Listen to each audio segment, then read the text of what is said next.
question, enfin, on s'est beaucoup posé la question de l'alimentation, en fait. Et on s'est demandé si dans l'écoféminisme, du coup, il y avait une réflexion sur le véganisme ou le végétarisme. Du coup, tu nous as parlé du fait que l'écoféminisme est un mouvement très large et que certaines personnes refusent l'exploitation des animaux au nom d'une solidarité des femelles chez les animaux et les êtres humains. Et du coup, une des solutions d'un point de vue théorique qui s'est proposée était d'inclure l'être humain dans les êtres vivants et de se penser comme tel, ce qui permettrait de remettre en question l'exploitation de la nature qui est au fondement du capitalisme. Et donc qui permettrait de penser le rapport à la nature, non pas sur un rapport de distinction, de hiérarchie, mais sur plutôt un rapport d'interdépendance et de besoin réciproque entre la nature et l'être humain et la nature. Et donc sur la question de l'alimentation, on s'est posé la question aussi d'un point de vue de l'intersectionnalité, comment repenser l'alimentation, puisque parfois dans le retour à une alimentation plus bio, naturelle, etc., il peut y avoir la tentation de remettre les femmes à la cuisine ou de prendre ou de dire bah, c'est bien le fait maison, mais du coup on va embaucher d'autres personnes salariées racisées qui vont faire à la cuisine à notre place, etc. Donc on retombe dans les dominations racistes, sexistes, etc. Et donc on s'est posé la question du rôle des femmes dans la production alimentaire. Et tu nous as éclairé à travers l'exemple de Vandana Shiva en Inde qui parle du fait que les femmes étaient au centre de l'agriculture avant la colonisation, si j'ai bien compris. La révolution verte qui date des années 60, enfin 70, 80. Et du coup, Vandana Shiva disait que les femmes avaient un certain savoir dans l'agriculture qui leur donnait un certain pouvoir à ce moment-là. Et on s'est posé la question de savoir si ça voulait dire que du coup il n'y avait pas de domination masculine en Inde, pas forcément.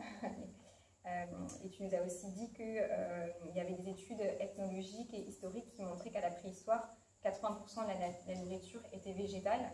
Et donc le cliché de l'homme préhistorique qui va chasser, etc., pour se nourrir, était un peu à remettre en question. Et donc ça permettait à la fois de continuer sur notre réflexion de perspective écologiste et féministe. Et donc, une des solutions, entre guillemets, possibles était, on a rejoint finalement le thème de l'éducation. On s'est posé la question du fait de transmettre dans l'éducation, à la fois à l'école et dans la parentalité, la question de la nourriture, de l'origine des aliments, d'où vient le lait, les œufs, etc.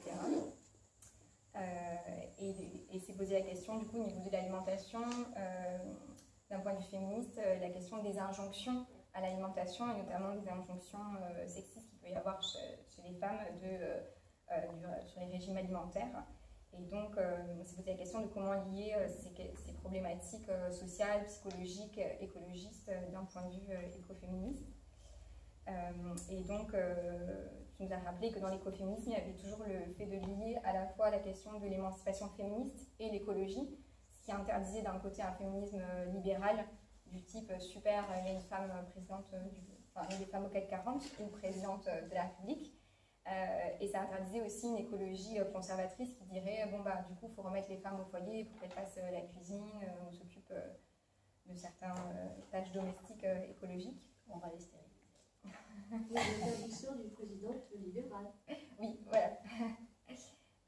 Et donc c'est posé la question du poids des normes culturelles en fait sur les hommes et les femmes. Et la question du genre dans l'écoféminisme, ou des genres plutôt. Et donc, on a fini en parlant de... certains ont évoqué l'idée de réfléchir en termes d'intérêt particulier pour nuire le moins possible à autrui en tant qu'être humain, mais aussi au reste du monde vivant.